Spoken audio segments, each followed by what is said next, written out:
যুদ্ধক্ষেত্রের মধ্যে দাঁড়িয়ে যে প্রতিষ্ঠানগুলো ছিল বাংলাদেশে সেগুলো কম বেশি ঘুরিয়ে দেওয়া হয়েছে। প্রতিষ্ঠানের ভেতরকার যে স্বাভাবিক কার্যক্রম সেটা পর্যবসিত হয়েছে এক ব্যক্তি, এক দলের, এক পরিবারের প্রশংসায়, যেটাকে খ্রিস্টানিকের ভাষায় বললে একটা পবিত্র পরিবার। তারা সবকিছুর ঊর্ধ্বে বাংলাদেশের মানুষ, বাংলাদেশের প্রতিষ্ঠান, বাংলাদেশের আইন কানুন রীতিনীতি সব তাদের সেবায় নিয়োজিত থাকে।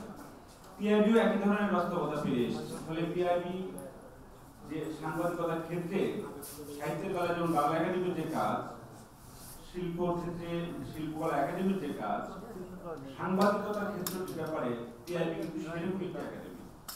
তার একটা একাডেমিক দিক আছে, মাস্টার্স প্রোগ্রাম, ডিপ্লোমা প্রোগ্রাম আছে। আমাদের আবাসিক এবং অনাবাসিক প্রশিক্ষণ সারা দেশ জুড়েই হয়।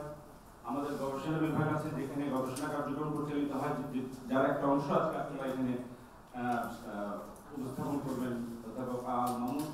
এবং আরো গবেষণাগুলো চলমান রয়েছে। আমরা একটা নিরীক্ষা নামে একটা জার্নাল ত্রৈমাসিক প্রকাশ করি, যেটা জুলাই অভ্যুত্থান পরবর্তী সংখ্যাটাই মাসিক প্রকাশিত হবে।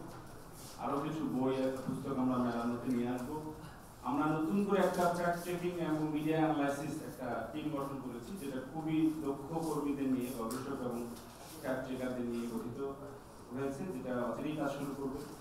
ফলে পিআইবি যে প্রাতিষ্ঠানিক কাজ, আমরা এই জায়গা থেকে মনে রাখি যে আমাদের প্রতিষ্ঠান ছিল না, প্রতিষ্ঠান দরকার।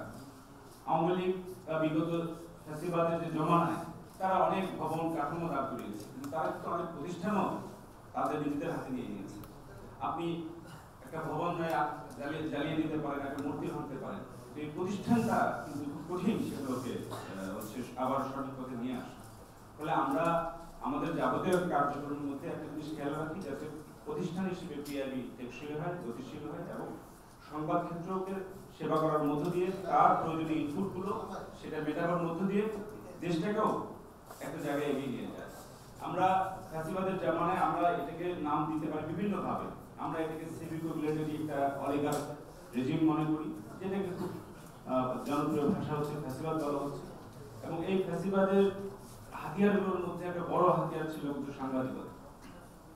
তারা যেমন পুলিশ বাহিনীকে ব্যবহার করেছে, তারা সংবাদ মাধ্যম এবং সংবাদ কর্মীদের ব্যবহার করেছে। অনেকে স্বেচ্ছায় গিয়েছেন, অনেকে বাধ্য হয়ে গিয়েছেন, এবং একটা সময়, দীর্ঘ সময়, যিনি 10 বছর লড়াই করেছেন, 12তম বছরে তিনিও আপোষ করে ফেললেন। তো এই দীর্ঘ সময় সবাই মেরুদণ্ড সবল রেখে সাংবাদিকতা করে দিতে পারেন নাই, এবং শেষ সময় আপোষ এবং ফ্যাসিবাদী যে অপরাধমূলক কার্যক্রম তার অংশীদার হয়েছে।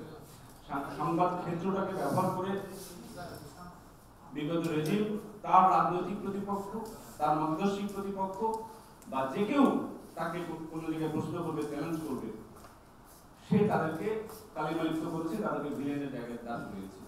সে যেমন শুধু জঙ্গিবাদ বলে নাই, একটা জনগোষ্ঠীকে সে জঙ্গিবাদ হিসেবে সাংবাদিকতা করেছে। কিশোর তরুণ যারা এই বিদ্রোহ নেতৃত্ব দিল, তাদেরকে তারা একটা নাম দিয়েছিল কিশোর গ্যাং। এখনো তাদের এক পতিত নেতা বিদেশ থেকে বলছে, কোথায় ছাত্র জনতা, এটা তো কিশোর গ্যাং। এটা হচ্ছে তাদের চোখের দেখা।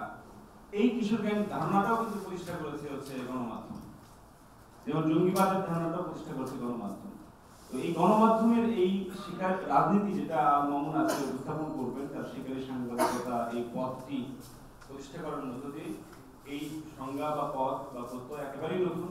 আমরা নিজেরাও চেষ্টা করেছি গুগল করে, এটার কোনো সমধর্মী শব্দ পাই নাই। তার মানে এই উদ্ভাবনাটা তো আওয়ামী রেজিমের কাজ, যে কিভাবে সাংবাদিকতাকে শিকারী সাংবাদিকতা পরিণত